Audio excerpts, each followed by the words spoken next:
Welcome to the collection of the wildest and craziest AITA Reddit stories of all time. From wild betrayals to shocking twists, these tales will leave you questioning who is really in the wrong. Let's dive in together. The first story for this collection is from Born-Trainer-171. AITA for walking out of a party after my boyfriend lifted my skirt and showed my ass to everyone to show off my tattoo.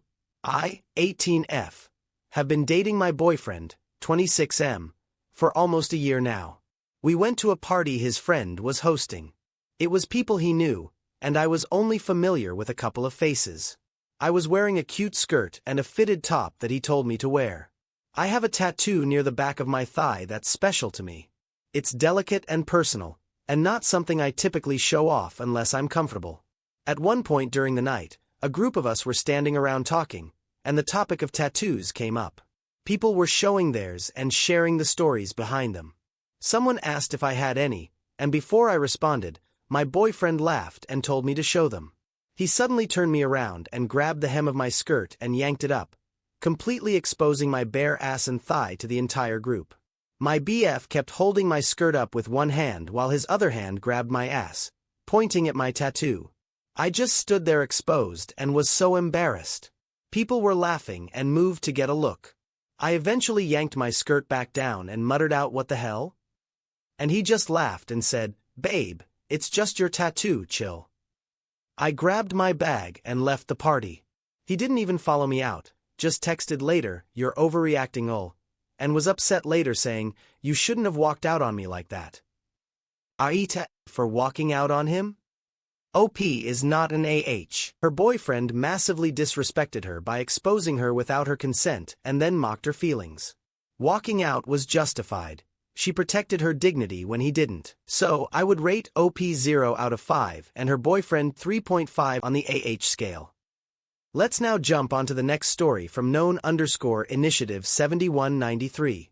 AITA for refusing to apologize for slapping my boyfriend when he smashed our birthday cake on my face. My 34F boyfriend Charles, 38M, and I celebrate our birthdays together. This year, I contributed a small private room at a restaurant, and we invited 11 people. 4 of them are my local friends. The rest are his family members. I wanted to celebrate a new achievement in my career and thought it would be great to just splurge a little and get some delicious food. So we had access to the menu, drinks, and our cake. I had agreed to pay for one half of the food, aside from having rented the small space myself. The space was paid for in advance, and the food at the end, as in any restaurant. We had issues last year because I felt that he was doing low-effort things, while I always did my best to give him a nice birthday celebration. We have an income gap, but it wasn't even about money. I was making less money last year, and I still made things work for him. So this year he took care of inviting people, paid for the cake, and got me a spice rack as a present, which I loved. I made myself pretty, got my eyebrows and eyelashes done, and had my hair done. We were told to pose and pretend to blow the candles, because I didn't want to blow our germs on the cake. Then we each had a picture along with the cake.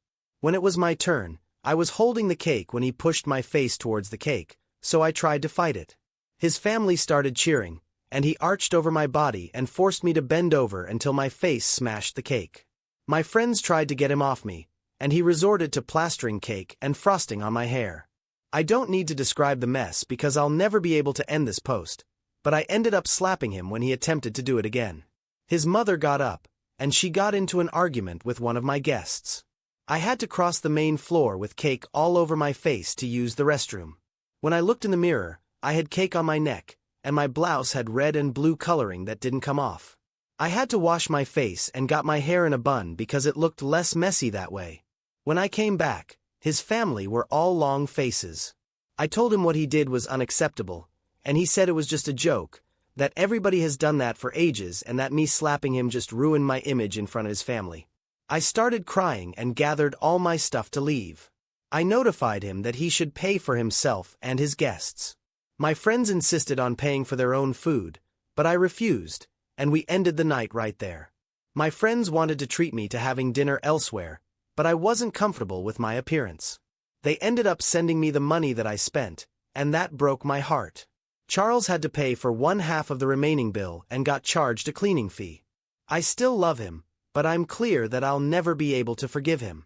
We talked about it, and I ended things. He's convinced that I never loved him. He acknowledged what he did was wrong, but is adamant that his family hates me for slapping him and that it's my fault. I told him that he ruined not only our birthday but also my way to celebrate my career milestone. I've worked very hard to get to where I am, and his behavior showed me what my future will look like. And that I'm sorry to say it, but he was so aggressive and so focused on making his family laugh at my expense that I just realized he's not good enough and that I've lost my confidence to be seen with him in public, because I don't know what else he will pull out of his ass. He says he paid for that cake, that he's not saying that it was okay to smash it, but it's not like I paid for everything. He wanted me to apologize to his mom, but I refused. AITA for refusing? I already blocked him. Edit.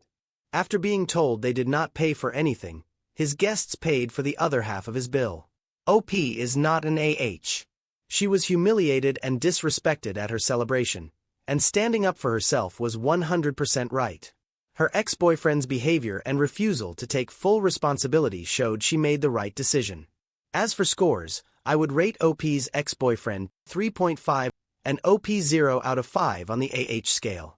Let's now move on to the next story from apprehensive_ice3728.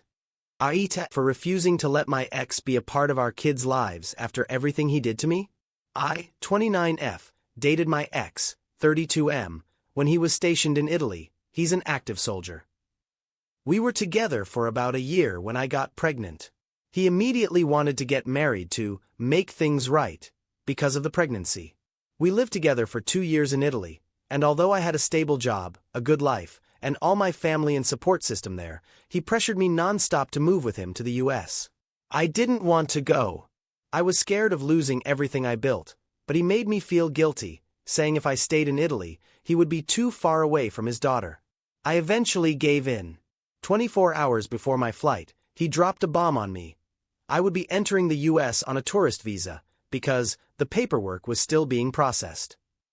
I felt trapped but still went, thinking it was temporary. When I arrived, he confiscated my passport and phone, and had already convinced me back in Italy to transfer my money to his bank account to make things easier once I arrived. He promised he would open a joint account and transfer it back. Instead, he locked me inside the house, isolated me in a country where I knew no one, had no money, no ID, and no way to call for help.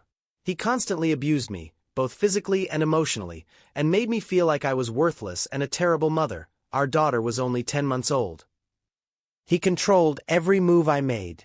It all ended when one day a neighbor, who thankfully turned out to be a police officer, heard me screaming. He knocked on the door, and when my ex opened it, I ran outside with my daughter screaming for help. The police intervened immediately. They informed me that my ex had never even started my immigration paperwork. My visa had long expired, and I was at risk of being deported. The next day, I booked a one-way ticket back to Europe with my daughter. Before leaving, I also found out I was pregnant again with his second child. When I told him, he tried to force me to have an abortion, but I refused. Now, several years later, I live safely in Paris with my 2 kids. He has never once called, written, or asked about his children. He doesn't even know the name of our second child.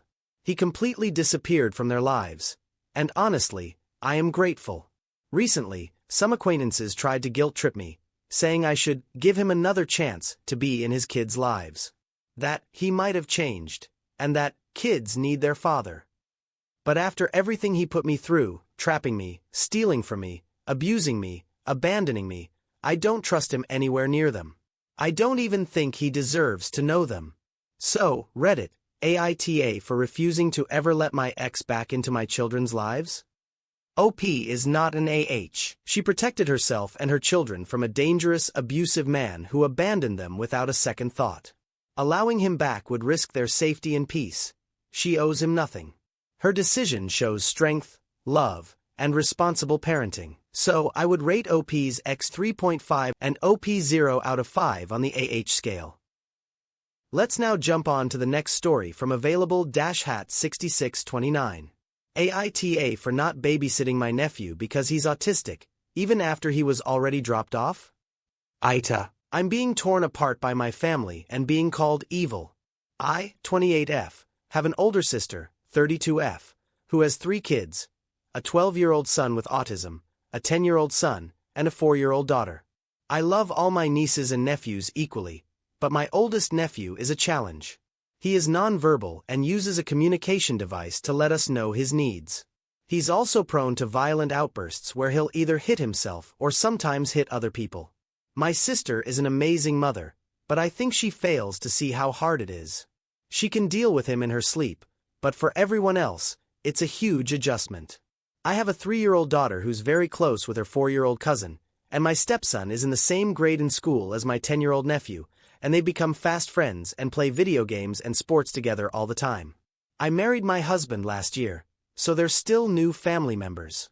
Because of their friendships, my niece and nephews have been coming over all the time within the past year, and things have been great, and my oldest nephew tags along sometimes. While the kids go off and play together, me and I usually just chill and watch TV. For the past few months, however, he's been having some violent outbursts while being over here. At first, it was just yelling tantrums when he was frustrated with his iPad. It scared me and the kids, but it was just yelling, and he would eventually stop and calm down and even sign, sorry. And the kids play in other rooms, so it wasn't an issue. But lately it's been getting bad. About 2 months ago, it was just my nephews over, and my younger nephew was playing outside with my stepson. Me and my older nephew and my daughter were lounging on the patio chairs. Out of nowhere, he threw his iPad on the ground and started yelling like crazy. I could see his iPad had died and was surprised since my sister usually keeps it fully charged, and they had only been dropped off an hour before. I went to pick it up and to redirect him inside to charge it, when he pushed me onto the chair and spat on me, and the iPad fell. My daughter picked it up to hand to him, and he pushed her hard on the ground and kicked her. My 3-year-old. I was terrified. I had no idea how strong he was getting. My son and nephew came running over, and my nephew was able to calm down his brother, but my daughter and I were traumatized. She sprained her wrist because of the fall. My sister was very apologetic, took my daughter out to ice cream and shopping, and we were able to move past it, but I'm still shaken up from it. My sister was also 2 weeks postpartum when this happened, so I have her grace. Being spit on was so degrading, but watching my daughter be pushed and kicked on the ground by someone 3 times larger than her still has me holding resentment towards him, even though I knew he didn't mean harm. Ever since then, I've turned down 2 invites since they both included all 3 kids and told her I don't feel comfortable with her oldest, but the younger 2 are free to come over. She said her kids are a package deal and was upset. On Easter, my sister confronted me in front of our whole family for being bigoted towards her son just because of one outburst. She said he didn't even do any real damage, and her kids miss coming over and spending time with mine. Everyone was on her side and said that in all of his years, this is the worst thing he's done, and to stop alienating him from my kids. And I know he usually is a sweet boy, but I just don't want to take any chances. Yesterday, my sister had to take her newborn to an appointment, and our brother canceled on her last minute as a sitter, so she begged me to watch her kids for her. I told her I only felt comfortable with her youngest 2 over here, so she would have to find alternative caretaking for her oldest son, like our mom. She scoffed and said why would she take him to our mom who's 30 minutes away and be late to their appointment when she could just drop them all off here, and told me to stop being an asshole and hung up. I don't know if she thought I was bluffing, but when she pulled up and I saw all of them, I walked to her window and told her to leave.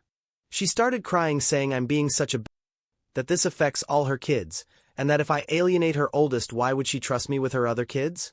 I told her not to waste her time, her appointment was at 3:30 and it was 2:30. And that she had 30 minutes to go to our mom's house since I won't be watching them. She asked me if I'm seriously forcing her to go out of her way 30 minutes just because of one small incident she already made up to me for, and make her late to her appointment? I said yes.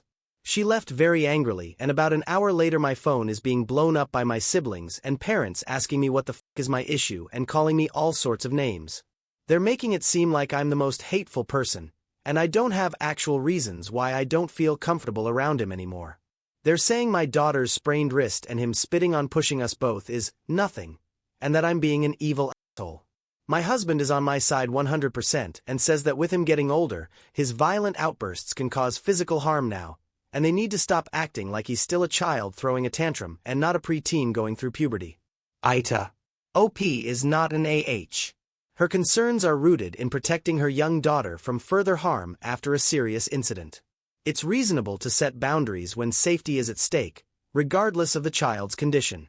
So, I would rate OP's sister 3.5 and OP 0 out of 5 on the AH scale. Let's now move on to the next story from Bill_E_midnight. AITA for telling my dad he has to move out and find new housing. I, 31, live in a house I've lived in my whole life. The house was purchased by my mother's parents and was placed in a trust that eventually named me as executor after my mother passed away. My father, 67, and older brother, 34, who struggled with serious heroin addiction both before and after the passing of my mother and her parents, have been estranged from me for nearly 10 years. My younger sister still lives in the home, and she was included as a beneficiary of the trust. My dad has never left the house, but after school and some jobs, I have been living there again since 2019. I have never charged my father rent. He has paid a small share of the utilities out of his Social Security checks, but that is all. My dad lives in a filthy manner. Until recently, he spent most of his time downstairs, where he absolutely ruined a couch due to his lifestyle and would often leave cups filled with urine on the coffee table. I finally convinced him to stop spending time downstairs, got rid of the couch, and the room he now occupies reflects the majority of his frankly disgusting habits. He has lived this way for most of my life. I would describe myself as a serious late bloomer and have matured significantly in the last several years. I have also been in therapy for some time now. Through therapy and discussions with my close friends, I have begun to have serious issues with how my parents raised us. My father has always been remarkably immature and was never able to teach me about being an adult or a man. The person I am today is entirely despite his parenting. I would have issues with my mother too, if she were still alive. I also struggle with his lack of responsibility as a husband. My mother was incredibly sick and depressed, getting worse each year, while my father showed no inclination to help her. In her later years, she often couldn't easily get to the bathroom and sometimes had to urinate on the floor. My father has previously claimed ignorance about this. What he did do is cheat on her frequently with escorts and at massage parlors, and he was even arrested once for soliciting. No one has ever confronted my father for this behavior until I did so this past week. To no one's surprise, he remained completely indignant. He could not fathom why I would have an issue with his parenting. When I asked if he saw any failures in himself as a parent, the only thing he could point to was my brother's drug addiction. My brother remains in contact with my father, clearly enabling him and allowing him to live in the delusion that he was a good parent. A major problem I had with my father was an instance in which he violently hit my sister, a moment that remains remarkably traumatic for her. He completely denied that it happened or that he ever laid a hand on his kids. For the record, I witnessed it myself, and my sister has maintained the same story ever since it occurred. It definitely happened. When I brought up my issues with him as a husband, he immediately turned the conversation onto his kids. "And what did you do for mommy?" he said to me. I calmly responded, "We were children," over and over until he finally said, "Spoiled fucking children." He holds no responsibility for his wife slowly dying while he watched from the sidelines. At the end of the conversation, I told him he needed to find new housing. Based on his reactions, I see no way to repair this relationship, especially while he is living in the house. I mentioned I'd give him time to figure it out, but it would be best for everyone not to live in this house anymore. He stormed out, and soon after, my estranged brother began texting me, calling me a piece of shit, and other horrible things. We went back and forth for a while, with him continuing to insult me even after I said I was leaving the conversation. Last night, he continued to scream into the void via our text chain, and when he couldn't get me to respond, he stepped up to a new level of evil. He texted my sister, who doesn't know his number since he also did some horrific things to her while at his worst drug use. He pretended to be our dead grandmother and said awful things to intimidate her. My father claimed I was a spoiled child for not helping my dying mother. I think the only spoiled children here are my father and brother, and I feel zero responsibility to help either of them ever. You tell me, am I the AH? OP is not an AH. He set healthy boundaries after years of emotional neglect, abuse, and manipulation from his father. OP is bravely choosing peace, safety, and growth over guilt and family dysfunction. As for scores, I would rate OP's father 3.5 and OP 0 out of 5 on the AH scale. Let's now jump on to the last story from Dazed and Out of Control. AITA for not letting my wife keep her old habits after we had a baby. So here goes. My 39M wife, 34F, is a very active person with time-consuming hobbies and enjoys spending time on those hobbies with her friends. This means she is sometimes away for most of a weekend or even a whole day now and then. She also likes to assist her friends, one in particular, with their problems, any time of day, or sometimes at night. Additionally, she works pretty late, so I usually pick up our daughter, 1F. It's worth mentioning that I have 2 kids from a previous marriage, 12F and 10M. Before we had our daughter, when we discussed the possibility of having a child, I mentioned that it wouldn't work with her busy schedule, and she would have to make significant changes if we were going to have a child together. She assured me she was on board with that, and it wouldn't be a problem. That year, she went on 3 trips abroad without me, which was fine, but I reiterated that this would not be possible once we had a child. Fast forward to having a 6-month-old. Now she wants to go on a hobby-related trip with her friends for 5 days. Wouldn't it be terrible if she missed out? So, long story short, I was guilted into letting her go. She, of course, doesn't miss any of those weekends, and unfortunately, they usually coincide with the weeks I have my other children. I have them every other week. I find it difficult to care for them well when I'm alone with them and their baby sister, as she requires almost all of my time and attention. Another point. She has never taken a summer vacation with me because she is always too busy. This is okay but not ideal, as I am not great at finding fun things to do with the kids on vacation. However, now she wants to go abroad for another hobby-related event during my summer vacation with the kids. Not only do I find this unfair to me, but to the kids as well, but she is pressuring me with guilt about how important this is to her and that her mother can take care of our daughter. I don't want to leave her with her grandmother for a week. I am writing this on Easter Sunday, along with our daughter, because she is on a road trip with her friend all day. She informed me of this. Didn't ask or discuss it. Just let me know. This same friend wanted her to take a drive at 3 a.m. a few weeks ago. They had to take someone to the airport.